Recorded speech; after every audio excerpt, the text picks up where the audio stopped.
Hello everyone, welcome back to Win Science. आज के इस नए लेक्चर में आप सभी का स्वागत है। मेरा नाम है स्वानंद और चैनल का नाम है विन साइंस। और आज हम यहाँ पे डिस्कस करने वाले हैं एक 10th क्लास का नया टॉपिक जिसका नाम है how do organisms reproduce. How do organisms reproduce. अब रिप्रोडक्शन के बाद एक नया बच्चा या फिर एक नया ऑफस्प्रिंग इस दुनिया में आ जाता है, लेकिन सवाल ये है कि why do we need to reproduce, या फिर किसी ऑर्गेनिज्म को क्या ज़रूरत है रिप्रोड्यूस करने की, या फिर किसी एनिमल को। तो सबसे इम्पोर्टेंट सवाल वैसे हम देखें तो वो है कि वाई डू ऑर्गेनिजम्स रिप्रोड्यूस। ज़रूरत ही क्या है किसी ऑर्गेनिज्म को रिप्रोड्यूस करने की। अब देखो, ये काफ़ी ज़्यादा एनर्जी एक्सपेंसिव प्रोसेस है। अपने से ही एक अपने जैसा दिखने वाला ऑर्गेनिज्म को लाइफ देना is a very very energy consuming या फिर एनर्जी एक्सपेंसिव एक्सपेंसिव प्रोसेस। फिर भी क्यों एनिमल्स कर लेते हैं ये, मतलब क्यों एनिमल्स बच्चों को जन्म दे देते हैं। क्या कभी आपने सोचने की ये कोशिश की है, why should an individual organism waste energy on process it does not need to stay alive. अब देखो, reproduction does not really need to happen if an organism has to stay alive. अब देखो, एक हाथी है तो हाथी को रिप्रोडक्शन करने की ज़रूरत नहीं है जीने के लिए। जिस तरीके से उसे सांस लेने की ज़रूरत है जीने के लिए, या फिर उसका डाइजेशन होने की ज़रूरत है जीने के लिए, वैसे ये लाइफ इंपॉर्टेंट चीज़ तो वैसे नहीं है। हम उसे कंसिडर ही नहीं कर सकते, because it is your choice if you want to reproduce और if you don't want to reproduce. फिर भी क्यों एक एनिमल रिप्रोड्यूस कर लेता है। तो देखो, हम जो है एक है, लेकिन हमारे जैसे कई सारे हैं। तो रिप्रोडक्शन ओवरऑल कई सारों के सर्वाइवल के लिए काफ़ी ज़्यादा इम्पोर्टेंट हो जाता है, इसलिए कोई भी एनिमल रिप्रोडक्शन कर लेता है। अब देखो, if an individual is going to create more individuals, a lot of its energy will be spent on this process, जो कि होता है। It is obvious that we do not notice organisms because they reproduce. We notice organisms because they reproduce. अब देखो, अगर सिर्फ एक पूरी की पूरी दुनिया में सिर्फ और सिर्फ एक चींटी होती तो आप शायद कभी नोटिस भी नहीं कर सकते, लेकिन इतनी ज़्यादा चींटियाँ हैं इसलिए आप लोग उसे नोटिस कर लेते हो, बिकॉज उनकी क्वांटिटी ज़्यादा है। और इस क्वांटिटी ज़्यादा होने की वजह से ये लोग जी भी लेते हैं। सो this is the reason why the reproduction is very important. Organisms की क्वांटिटी इंश्योर करने के लिए रिप्रोडक्शन इम्पॉर्टेंट प्रोसेस हो जाती है। अब ये तो हो गया एग्जिस्टेंस के लिए। It is doubtful that we would have noticed its existence. अब देखो, अगर आपके अफ्रीका में सिर्फ एक ही ज़ीब्रा बचा है समझ लो, तो क्या आप उसे नोटिस करोगे? नहीं करोगे। लेकिन अगर बहुत सारा झुंड है तो आप उसे नोटिस कर जाओगे। नोटिस करोगे मतलब क्या, कि आप लोग सर्वाइव कर जाओगे। So for survival reproduction is important. Survival of individual नहीं, सर्वाइवल ऑफ एंटायर स्पीशीज़ या फिर एंटायर कम्युनिटी, उसके लिए रिप्रोडक्शन एक इम्पॉर्टेंट प्रोसेस हो जाती है। How do we know that two different individuals organisms belong to the same species. अब देखो, आप लोगों को कैसे पता चलेगा कि ये बंदर का ही बच्चा है, या फिर ये जिराफ का ही बच्चा है, या फिर ये हाथी का ही बच्चा है? क्योंकि आप उसके पापा को देखोगे या फिर उसकी मम्मी को देखोगे, तो आप लोग बंदर के बच्चे में और बंदर के पापा या मम्मी में एक सिमिलरिटी देखोगे, बॉडी की सिमिलरिटी देखोगे, because they look similar. That is why you will recognise that this is baby of monkey and this is the baby of giraffe. तो कुछ इस तरीके से चीज़ें हैं। 10 reproducing organisms creates new individuals that look very much like themselves. हाथी का बच्चा हाथी की तरह ही दिखता है। तो ऐसे नए नए ऑर्गेनिजम्स, मतलब नए नए हाथी प्रोड्यूस करने के लिए रिप्रोडक्शन एक इम्पॉर्टेंट चीज़ हो जाती है। चाय ठंडी हो रही है मेरी। Do organisms create exact copy of themselves. तो सवाल ये भी एक इम्पॉर्टेंट है, क्या ऑर्गेनिजम्स डिट्टो अपने जैसे दिखने वाले ऑर्गेनिजम्स को प्रोड्यूस करते हैं? तो इसका जवाब है, आप बताओ इसका क्या जवाब है? तो इसका जवाब है हाँ, एग्जैक्टली सेम ही ऑर्गेनिजम्स प्रोड्यूस हो जाते हैं, लेकिन उनमें कई सारी वेरिएशंस भी आ जाती है। जैसे आपके पापा आपके मम्मी एकदम सेम नहीं दिखोगे, कुछ ना कुछ हद तक वेरिएशन दिखेगा। इतना ही नहीं, अगर आप लोग बाई चांस ट्विंस हो ना, तो भी ट्विंस सेम टू सेम नहीं दिखते। ट्विंस में भी डिफरेंसेस होते हैं और उनके बिहेवियर में भी डिफरेंसेस होते हैं, तो ये वेरिएशन काफ़ी ज़्यादा आ जाता है। आगे ये शब्द बहुत ज़्यादा यूज़ होगा, तो वेरिएशन मतलब डिफरेंस। कुछ हद तक सेम होते हैं, जैसे उनके हाथ आपके हाथ सेम होंगे, लेकिन आपका जो बिहेवियर है, आपके जो लुक्स है, वो पेरेंट्स से मैच हर समय करे, ऐसा नहीं है। So reproduction at its most basic level will involve making of copies और of blueprints of the body design. तो देखो, at the end of the day reproduction क्या है? आपके जैसे ऑर्गेनिजम्स बनाना। रिप्रोडक्शन की डेफिनेशन ही ये है कि आप लोग आपके ही जैसा एक ऑर्गेनिज्म बनाते हो, दिस इज़ द रिप्रोडक्शन। अब ये reproduction each and every living organism करती है। We learn that the chromosomes in the nucleus. अब देखो, ये मैं बता देता हूँ। देखो,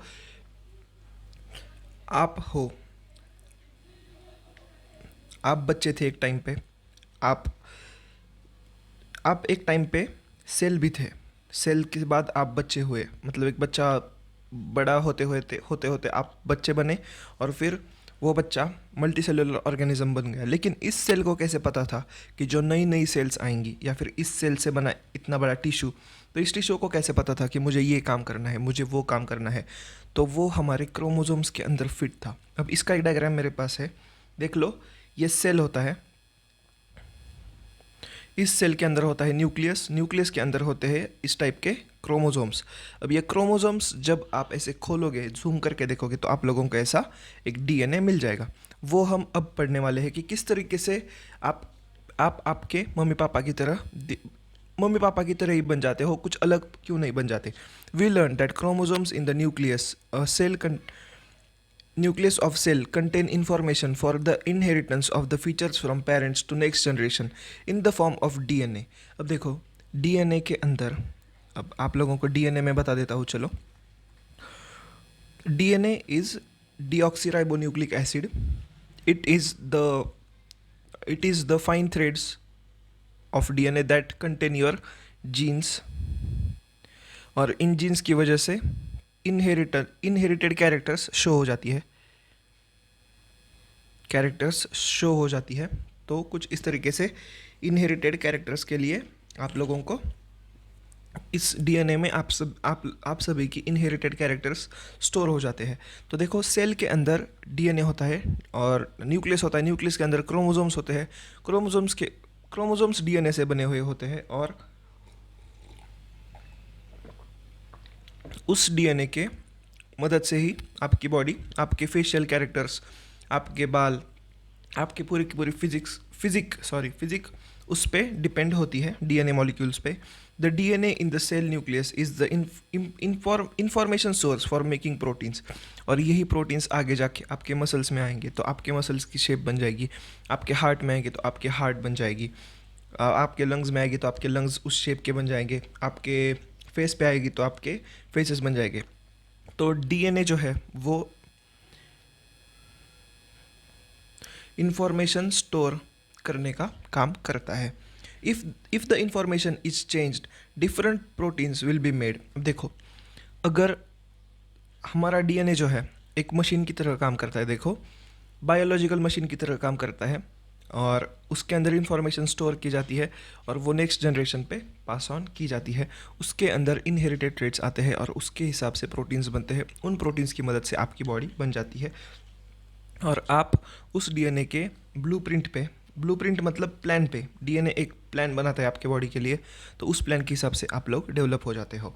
तो जो ये प्रोटीन्स है, अगर ये प्रोटीन्स थोड़े से चेंज किया गए, या फिर हमारा डीएनए थोड़ा सा चेंज किया गया, तो प्रोटीन्स भी चेंज हो जाएंगे। तो अपने आप कुछ ना कुछ कैरेक्टर्स चेंज हो जाएंगे, और ये कैरेक्टर्स जो चेंज हो जाएंगे, उनके बाद आपका फेस, या फिर आपके फेशियल फीचर्स, या फिर आपके पूरे के पूरे जो फिजिक है, वो सारी की सारी चेंज हो जाएंगी, अगर आपके छोटे से अमाउंट में प्रोटीन्स भी चेंज किए गए तो।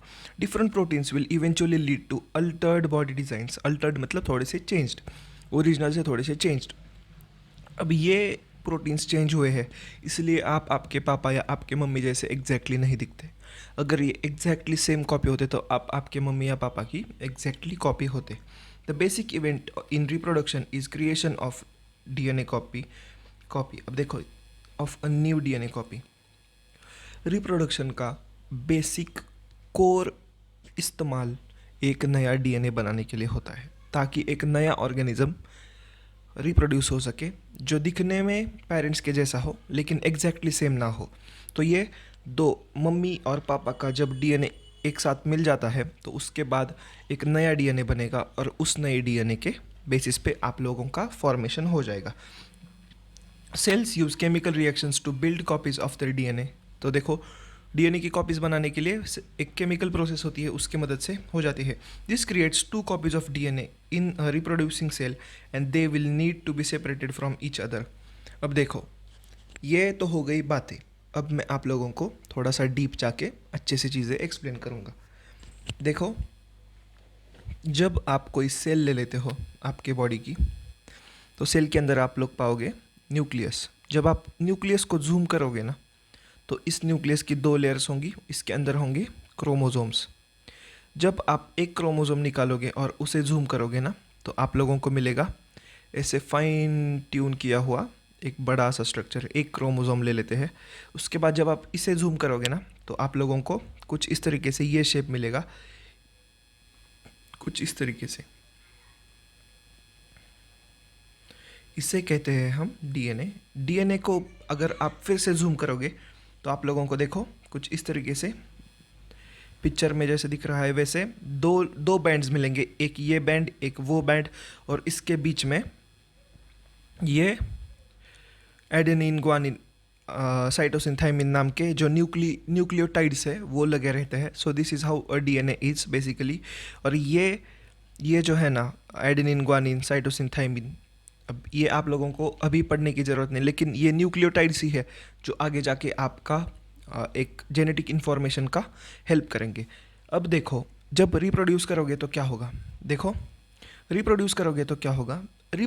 अब ये भी जान लो, रिप्रोडक्शन करने के लिए जो सेल्स होती है ना, जो सिर्फ और सिर्फ रिप्रोडक्शन के लिए यूज़ होती है, वो नॉर्मल सेल से हाफ डीएनए कंटेंट उनके पास होता है। अगर नॉर्मल सेल के पास इतना है तो रिप्रोड्यूसिंग सेल के पास सिर्फ इतना ही होगा। अब ये इतना क्यों होगा, बिकॉज आधा मम्मी से आने वाला है, आधा पापा का हो गया, आधा मम्मी का जेनेटिक मटेरियल आ जाएगा। उसके बाद अब ये देखो, ये मम्मी का, अब ये देखो, ये आपके पापा का आधा जेनेटिक मटेरियल और ये मम्मी पापा का जेनेटिक मटेरियल मिलके एक नया वाला जेनेटिक मटेरियल बन जाएगा। ये नया कॉम्बिनेशन होगा और ये दोनों का कॉम्बिनेशन होगा, किसी एक का नहीं होगा। और इसके बाद ये एक नया बच्चा बन जाएगा। So this is what it is. अब देख लो, ये हो गया double stranded DNA. Single stranded DNA होता है किन के अंदर, वो सेल्स जो रिप्रोड्यूस करते हैं। अब आप लोगों को बस यहाँ तक जानना है, उसके बाद वाला आगे के क्लासेस में आ जाएगा। लेकिन this is what it is about reproducing cells. वो थोड़े से अलग होते हैं।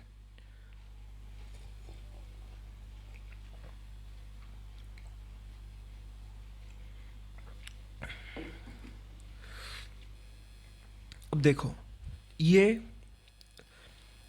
रिप्रोड्यूसिंग सेल के बारे में अब बात की जाएगी। अब रिप्रोड्यूसिंग सेल मानो ऐसा है, तो इसका हमें सिर्फ हाफ ही चाहिए। तो ऐसा नहीं होगा कि ये हाफ जो है तो इसे धक्का दे के निकाला जाएगा, धक्का दे के नहीं निकाला जाता। तो इसके लिए हमारी बॉडी एक स्पेशल मैकेनिज़्म क्रिएट करती है, जिसकी मदद से हमें जो है सिर्फ आधा ही मिल जाता है सक्सेसफुली, और ये बन जाता है रिप्रोड्यूसिंग सेल। तो देखो, keeping one copy of DNA in the original cell and simply pushing the other out would not work. ये काम ही नहीं करेगा, because the copy pushed out would not have any organise cellular formation maintaining the life processes. तो देखो, अगर हमने ऐसे धक्का दे के निकाल दिया तो उससे एक लाइफ फॉर्मिंग स्ट्रक्चर नहीं होगा और उससे बच्चा नहीं बनेगा। तो हम क्या करते हैं, एक सेपरेट मैकेनिज़्म क्रिएट करते हैं। तो ये करने के लिए क्या होता है कि एक एडिशनल, देखो, additional cellular apparatus sale generate कर लेती है और इसके मदद से सेल कॉपी कर लेती है वो डीएनए। कॉपी किया जाता है और फिर वो cell divides to give rise to two cells. अब ये आधा आधा तोड़ने के लिए क्या करती है सेल पता है? ये क्या करते हैं, देखो, दो भाई है, दो भाई झगड़ रहे हैं, तो उन लोगों को आधा आधा मिलेगा।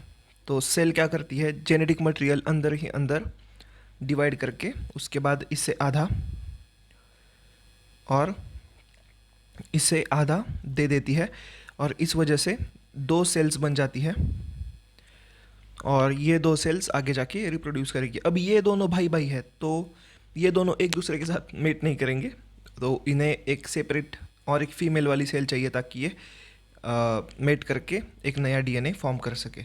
सो अगर ये दोनों कर भी लेना तो भी कोई मतलब कुछ प्रोड्यूस ही नहीं होगा, वो सेल एक्चुअली मर ही जाएगा, बिकॉज इसके अंदर लाइफ सपोर्टिंग चीज़ें हैं, इसके अंदर नहीं है। So this is what it is. These two cells are of course similar but they are likely to be absolutely identical. देखो, अभी ये दोनों सेल्स तो प्रोड्यूस हो गई, लेकिन कितने परसेंट चांस है कि ये एकदम सेम टू सेम हो या फिर आइडेंटिकल हो? चांसेस नहीं है। देखो, चांसेस बहुत ही ज़्यादा कम है। हाँ, माना कि 99% चीज़ें सेम होंगी, 99% चीज़ें सेम होगी, लेकिन 1% चीज़ें डिफरेंस होगी और ये 1% ही है जो एवरी ह्यूमन बींग को यूनिक बनाता है। हमारा 99% डीएनए सेम है एक दूसरे से। So the answer to this question will depend on how accurately copying reaction was involved. तो ये कितना एक्यूरेटली हुआ है, इसके बेसिस पे ही हम कह सकते हैं कि ये कितना एक्यूरेट है। अब देखो, the biochemical reactions are absolutely, no biological reaction is absolutely reliable. हम बायोलॉजिकल या फिर बायोकेमिकल प्रोसेसेस पे इतना ज़्यादा 100% ऐसा ही होगा या फिर ऐसे 2+2 4 होगा, ऐसे नहीं कर सकते। देखो, काफ़ी ज़्यादा फ्लेक्सिबल चीज़ें होती है। आपका जो फोटोसिंथेसिस आप लोगों को सिखाया जाता है वो एक रिएक्शन में सिखाया जाता है, लेकिन उसके बहुत सारे छोटे छोटे पार्ट्स हैं और वो अलग अलग टाइम पे होते रहते हैं और इसके अंदर कई और से मिनरल्स आ भी रहे होते हैं और जा भी रहे होते हैं। तो इतना ज़्यादा ये रिलायबल नहीं होता और इसीलिए ये बायोकेमिकल पे हम लोग इतना ज़्यादा ट्रस्ट नहीं कर सकते। Therefore it is only to be expected that the process of copying of DNA will have some variations each time. हर बार ये चीज़ होगी, हर बार आप लोगों को वेरिएशंस मिल जाएंगे। As the result the DNA copies generated will be similar but may not be identical in origin. तो ये दिखने में सेम होंगे लेकिन आइडेंटिकल नहीं होंगे। आइडेंटिकल मतलब एग्जैक्टली सेम या फिर डिट्टो, तो वैसे नहीं होंगे। तो ये आइडेंटिकल नहीं होंगे, इनमें वेरिएशंस होगा and this is why there is variation, because आपके बायोकेमिकल प्रोसेस में थोड़ा थोड़ा रिलायबिलिटी इश्यूज आते हैं और इस वजह से थोड़ा प्रोटीन ज़्यादा जाएगा, थोड़ा सा जेनेरिक मटेरियल कम आएगा, मतलब कम ज़्यादा नहीं, मतलब उनमें चेंज आ जाएगा, अलग अलग टाइप के प्रोटीन्स होंगे और इसी वजह से वेरिएशन होते हैं और इसी वजह से हम सारे के सारे एनिमल्स एक दूसरे से थोड़े ही क्यों ना हो लेकिन डिफरेंट है। गाय और गाय का बच्चा उनके स्किन के पैटर्न्स भी अलग होते हैं, आपने कभी देखा होगा, सेम नहीं होंगे। बट क्या ये वेरिएशंस इंपॉर्टेंट है? वैसे हम सोचे कि क्या इंपॉर्टेंस है इन वेरिएशंस की, हमें ये वेरिएशंस कहाँ पे लेके जाते हैं लाइफ में? तो देखो, वेरिएशंस ही है जो हमें सर्वाइव मतलब हमें अलाइव रखते हैं और ये इन वेरिएशंस की वजह से ही आप लोगों को कुत्तों के अलग अलग ब्रीड्स दिख जाएंगे, आदमियों के भी अलग अलग ब्रीड्स दिख जाएंगे। अब ये इन्हें ब्रीड्स नहीं कहा जाता, लेकिन देखो, रशियन लोग अलग होते हैं इंडियंस से, ये वेरिएशन आता है। देखो, वेरिएशन है उनमें और हम में। जिस तरीके से आप लोगों को दिख जाएगा कि अमेरिकन्स थोड़े स्किन में वाइट होते हैं, हम लोग थोड़े से ब्राउनिश होते हैं।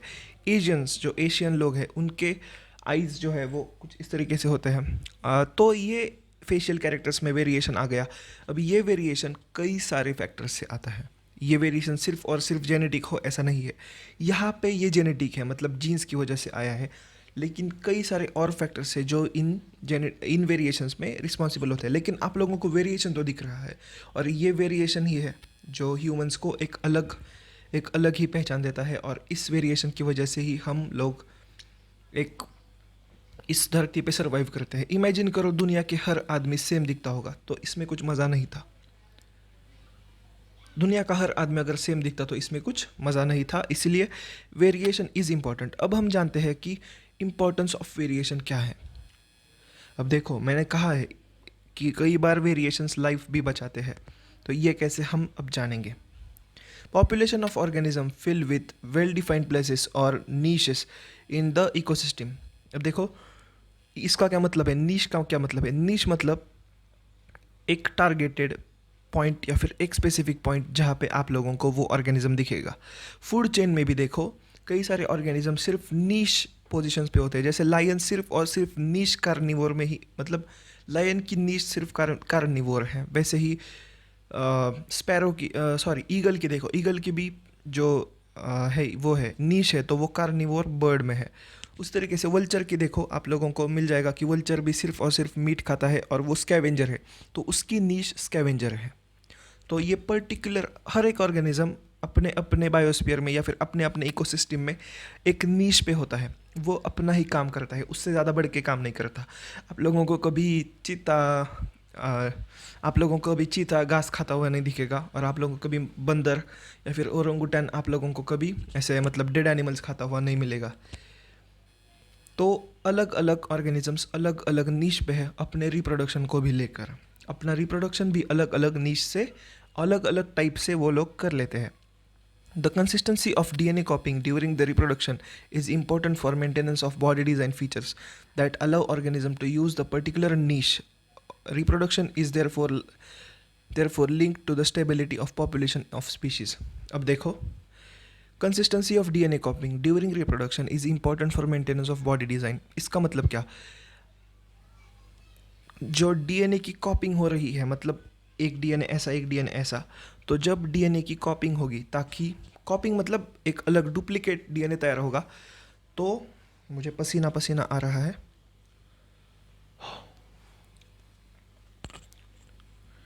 तो ये जो डीएनए की कॉपिंग हो रही है, तो एक तरफ से डीएनए आ रहा है और यहाँ पे दो स्ट्रैंड्स बने जा रहे हैं। तो ये चीज़ जो है वो काफ़ी ज़्यादा कंसिस्टेंटली होनी चाहिए, यहाँ पे बीच में लैग नहीं आना चाहिए, वरना वो प्रोटीन प्रोड्यूस नहीं होगा और ऑर्गेनिज्म में वेरिएशन इतना ज़्यादा आ जाएगा कि वो ऑर्गेनिज्म जी ही नहीं पाएगा। तो ये कंसिस्टेंसी काफ़ी ज़्यादा इंपॉर्टेंट है बॉडी डिज़ाइन मेंटेन करने के लिए, प्रोटीन्स भी मैन्युफैक्चर करने के लिए।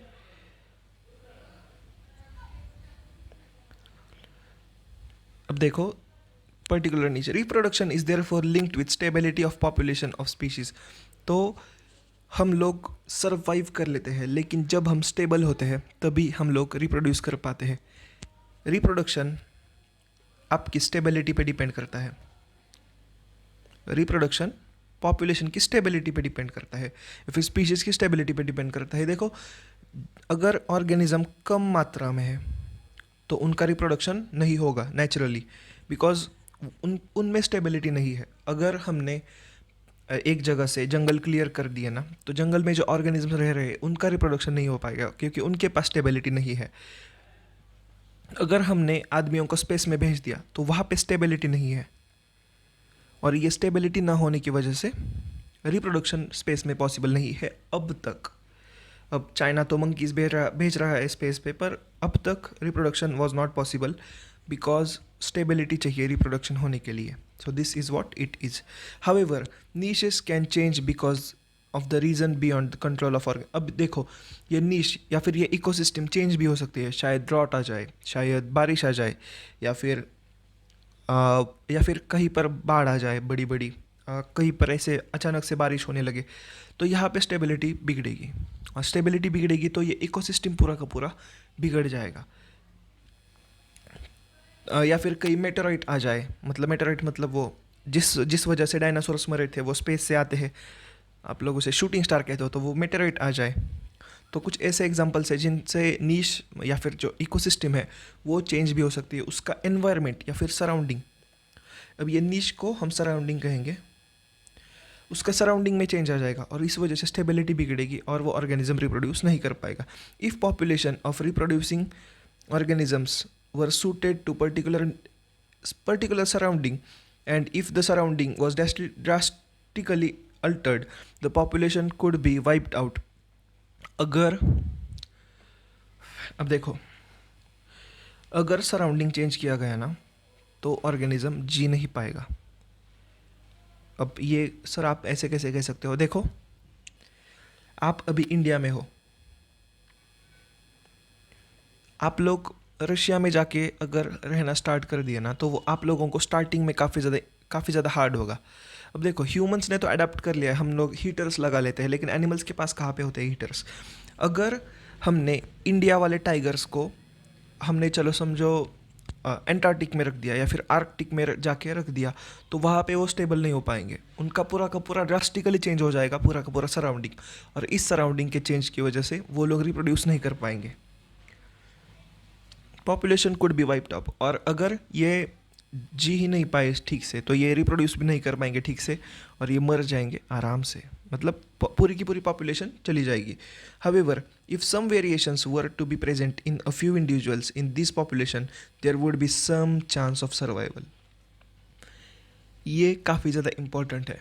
थोड़ा सा अगर वेरिएशन होता, थोड़ा सा वेरिएशन होता, इसका क्या मतलब है? देखो, एक नॉर्मल भालू होता है,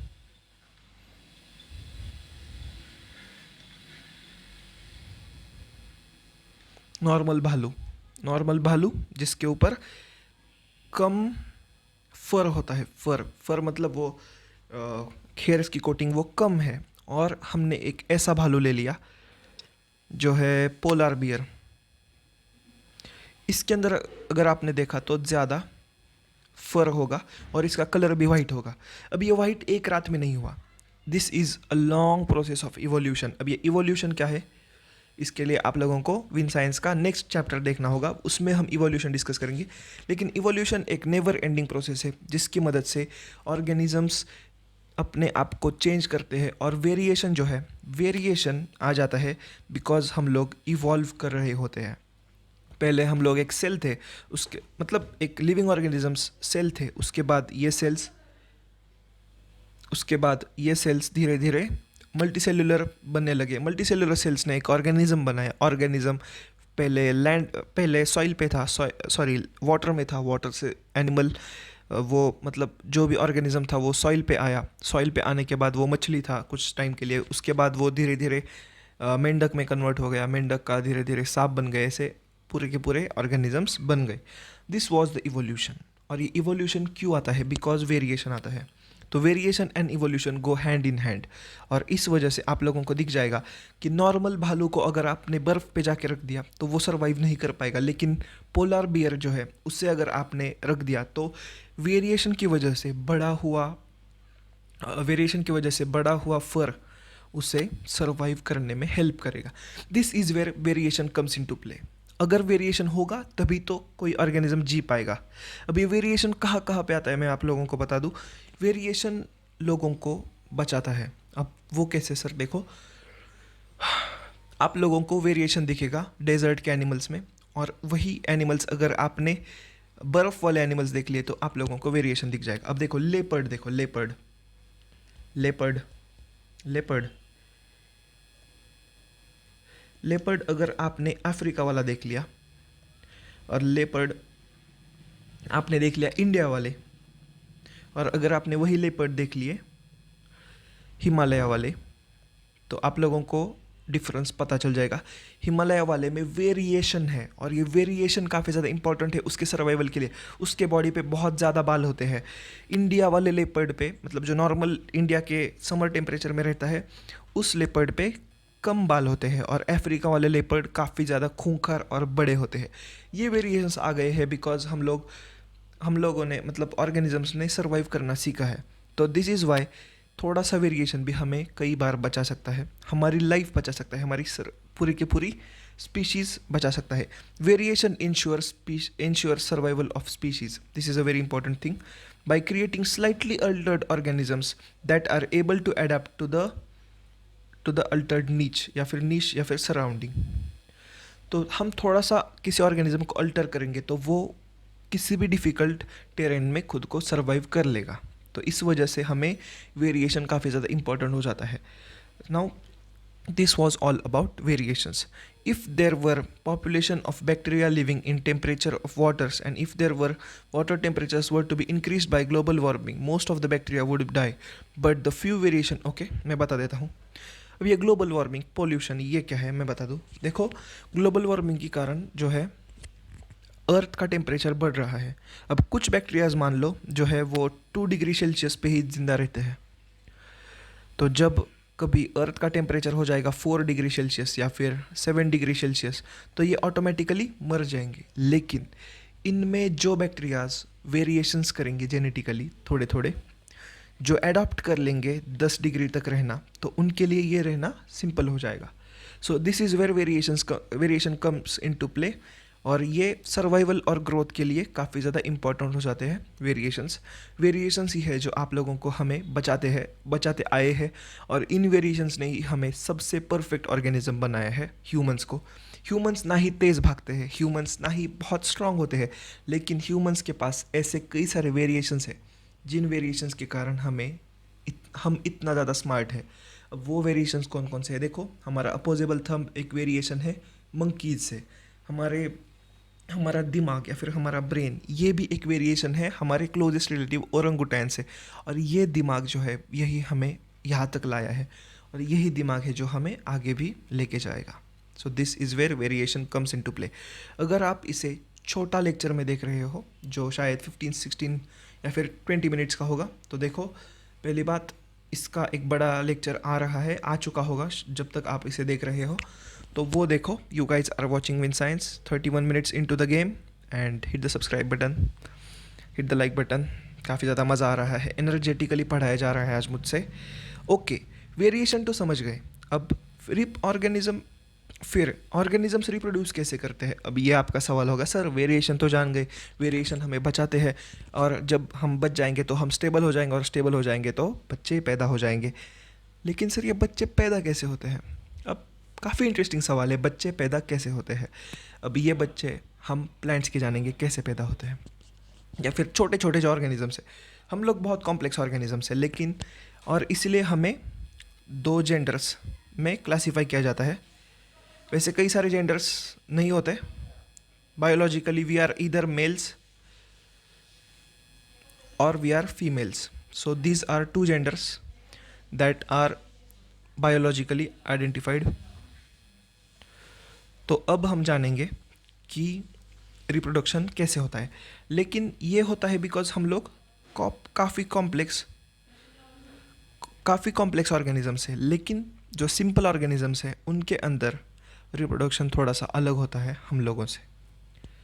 अब उनके अंदर रिप्रोडक्शन कैसे होता है ये जानेंगे नेक्स्ट सेशन में। हेलो, और अभी मैं इस वीडियो को एडिट कर रहा था, और मुझे लगता है कि ये थोड़ा सा छोटा हो गया है लेक्चर, लेकिन इसलिए मैंने ये सोचा कि एक आउटरो बना दूँ इस लेक्चर के लिए। देखो, यहाँ पे ये लेक्चर ख़त्म होता है, लेकिन जो नेक्स्ट लेक्चर है वो इससे ज़्यादा इम्पॉर्टेंट है। उसमें असेक्सुअल रिप्रोडक्शन वगैरह सब कुछ उसमें पढ़ाया गया है, तो वो आप लोगों को देख लेना है। दूसरी बात मैं ये कहना चाहूँगा कि यहाँ पर और यहाँ पर वीडियोज़ आ रही होगी मेरी, उनको देख लेना है, शायद वहाँ पे आप लोगों को कुछ अच्छा इंटरेस्टिंग मिल जाए। See you in the next video, bye bye, thank you so much.